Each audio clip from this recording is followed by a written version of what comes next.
SLBC సొరంగ దుర్ఘటన జరిగిన స్థలంలో నలుగురిని ఒక స్థానంలో మరో నలుగురిని వేర్వేరు స్థానాల్లో గుర్తించడం జరిగిందని రాష్ట్ర మంత్రి జూపల్లి కృష్ణారావు తెలిపారు.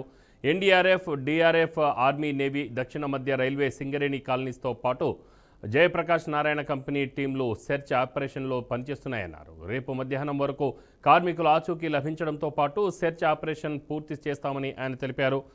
ప్రతిపక్షాలు అనవసరంగా రాద్ధాంతం చేస్తున్నాయన్నారు. ఇలాంటి సమయంలో రాజకీయాలు మాని ప్రభుత్వానికి సహకరించాలని సూచించారు.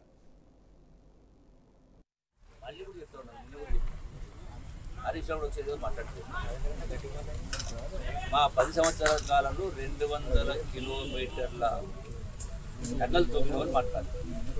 నేను కూడా అదేనా కదా.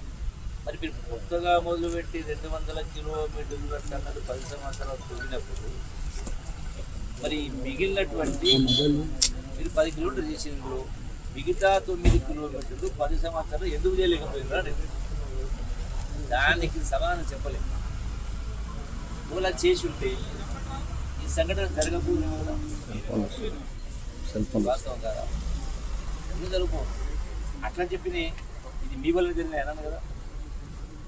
అంటే సెన్స్లెస్గా మాట్లాడతావు కదా, రాజకీయ కోణంలో రాజకీయ లబ్ధి కోసం మాట్లాడుతున్నారు. కాబట్టి సరే ఎవరేం మాట్లాడినా డెఫినెట్గా చివరికి వచ్చింది. రేపు రాత్రి వరకు ఆ నలుగురు ఆచూకీ టోటల్ స్పష్టంగా ఆచూకీలు లొకేట్ యాన్యువల్ పనిచేస్తూ ఉంది, మిషన్ పని నడుస్తూ ఉంది, ఈవాడు నడుస్తూ ఉంది. ఆ యొక్క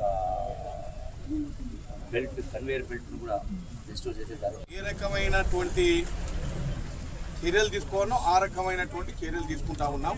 త్వరితగతిన బయటికి తీసుకురావడం కోసం ఫస్ట్ అవర్ నుంచే ఈ ప్రభుత్వం ప్రయత్నం చేస్తూ ఉంది. మరి బీజేపీ నాయకులు ఇప్పుడే వచ్చి కొంత మాట్లాడిపోయినట్టుంది. ఒకటి నేను విజ్ఞప్తి చేయడం ఏంటంటే, ఇప్పుడు ఈ ఆర్మీ కానీ, నేవీ కానీ, ఎన్డీఆర్ఎఫ్ కానీ, జియోలాజికల్ సర్వే ఆఫ్ ఇండియా కానీ ఇవన్నీ కూడా కేంద్ర ప్రభుత్వం సంస్థలే. కేంద్ర ప్రభుత్వ సంస్థలు కూడా వాడుకుంటా ఉన్నాం. అరే వాళ్ళు ఎక్కువ విమర్శించకపోయి ఉండొచ్చు, కానీ ఏది ఏమున్నా ఈ ప్రభుత్వం ఏ రకమైనటువంటి మెజర్స్ తీసుకోవాలో ఆ రకమైన మెజర్స్ తీసుకుంటా ఉన్నాం. త్వరితగతిన అక్కడ ఉన్నటువంటి లోపల చిక్కుకున్న 8 మందిని తీసుకురావడం కోసం నిరంతరం 24 అవర్స్ ప్రయత్నం చేస్తూనే ఉన్నారు. 4 షిఫ్టులలో ఒక్కొక్క షిఫ్ట్కు 70 మంది చొప్పున గౌరవ మంత్రివర్యులు చెప్పినట్టుగా ఎన్డీఆర్ఎఫ్ కానీ, ఎస్డీఆర్ఎఫ్ కానీ, ఆర్మీ కానీ, నేవీ కానీ సో మెనీ 12 డిపార్ట్మెంట్లు పనిచేస్తున్నాయి, నిరంతరం పనిచేస్తూ ఉన్నాయి.